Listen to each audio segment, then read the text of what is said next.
गौतम बुद्ध की गहरी नींद का रहस्य क्या है? बौद्ध भिक्षु ने कहा, इससे पहले कि मैं आपको आपकी समस्या का समाधान बताऊं, मैं आपको गौतम बुद्ध की गहरी नींद के रहस्य के बारे में एक छोटी सी कहानी बताना चाहता हूं। उस व्यक्ति ने कहा, जैसे आपकी इच्छा ईश्वर। बौद्ध भिक्षु कहने लगे, तथागत गौतम बुद्ध जब सोते थे तो रात भर उसी अवस्था में रहते थे, कभी करवट नहीं बदलते थे। रात को जिस अवस्था में सोते थे, सुबह तक उसी अवस्था में रहते थे। गौतम बुद्ध के एक शिष्य अनंत थे, जो अक्सर उनके पास सोते थे। अनंत को यह बात बहुत खल रही थी कि जब भी रात में अनंत की आंखें खुलती तो गौतम बुद्ध उसी भौतिक अवस्था में पूरी रात कैसे गुजार सकते थे।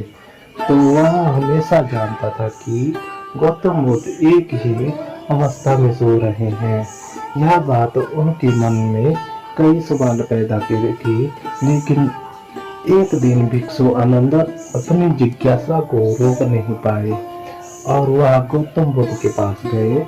आधी रात को उन्होंने गौतम बुद्ध को जगाया, अपनी नींद से उठकर बोला, तथागत मुझे क्षमा करें, मुझे पता है कि यह आपसे प्रश्न पूछने का सही समय नहीं है, क्योंकि आप दिन भर चलते रहते हैं और लोगों को धर्म का ज्ञान देते रहते हैं और उनकी समस्याओं का समाधान करें। लेकिन मेरी जिज्ञासा इतनी बढ़ गई है कि मैं सुबह तक का इंतजार नहीं कर सकता, इसलिए कृपया मेरे प्रश्न का उत्तर दें और मेरी जिज्ञासा को शांत करें। भिक्षु आनंद ने आगे कहा, मैं पिछले 20 वर्षों से आपके साथ हूँ और मैं देख रहा हूँ कि आप पूरी रात एक ही अवस्था में बिताते हैं। आप जरा भी नहीं हिलते। तो क्या आप वास्तव में सोते हैं या आप नहीं सोते हैं? गौतम बुद्ध ने आनंद की ओर देखकर मुस्कुराते हुए कहा, मैंने अपने लिए सोने की सही मुद्रा खोज ली। मैं नींद में भी जागता रहता हूँ जब तक मेरा शरीर सोता है और मैं जागता रहता हूँ। सवाल यह नहीं है कि शरीर नींद की अवस्था में चलता है या नहीं, शरीर स्थिर अवस्था में क्यों नहीं रह सकता। वास्तविक कारण मन है।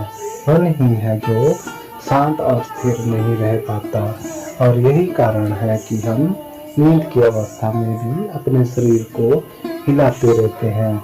लेकिन मैं इन सब बातों से परे आ गया हूँ।